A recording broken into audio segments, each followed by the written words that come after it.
Hi friends, ஏற்கனவே நான் tuition இங்கே எடுத்துகிட்டு இருந்தேன்ல. ஸோ இப்போ இங்கே ஊர்லேருந்து வந்ததுக்கப்புறமேட்டு எனக்கு வந்து மறுபடியும் டியூஷனுக்கு வந்து ஆள் வந்துட்டாங்க. அது போக நான் ஹேண்ட் ரைட்டிங்க்கும் வந்து எடுத்துகிட்ருக்கிறதுனால இப்போ வந்து புதுசாக இந்த பையன் வந்து எனக்கு வந்து ஹேண்ட் ரைட்டிங் கிளாஸ்க்கு வந்து சேர்ந்துருக்கான். ஸோ ஈவினிங் வந்து இது எல்லாமே வந்து முடிச்சுட்டு இவங்களுக்கு டீச் பண்ணி முடிச்சுட்டு அதுக்கப்புறம் வந்து டியூஷனுக்கும் ஆள் வரும்.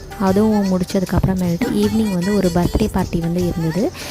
எங்கள் அப்பார்ட்மெண்ட்லேயே வந்து ஒரு ஃபேமிலிக்கு வந்து பர்த்டே பார்ட்டி ஃபங்க்ஷன்ஸ்க்கு வந்து இன்வைட் பண்ணியிருந்தாங்க. ஸோ அதுக்கு தான் வந்து நாங்கள் போயிருந்தோம். ஸோ அந்த கிளிப்பிங்ஸ் அண்ட் வீடியோஸ் தான் நான் வந்து ஆட் பண்ணியிருக்கேன்.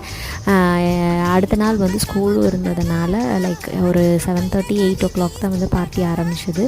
போயிட்டு கொஞ்சம் நேரம் இருந்துட்டு அதுக்கப்புறம் கிட்ஸையும் எல்லாத்தையும் விளையாடலாம் வச்சுட்டு எல்லாருமே சாப்பிட்டுட்டு அதுக்கப்புறம் வந்து நாங்கள் ரிட்டர்ன் ஆகி வந்துட்டோம்.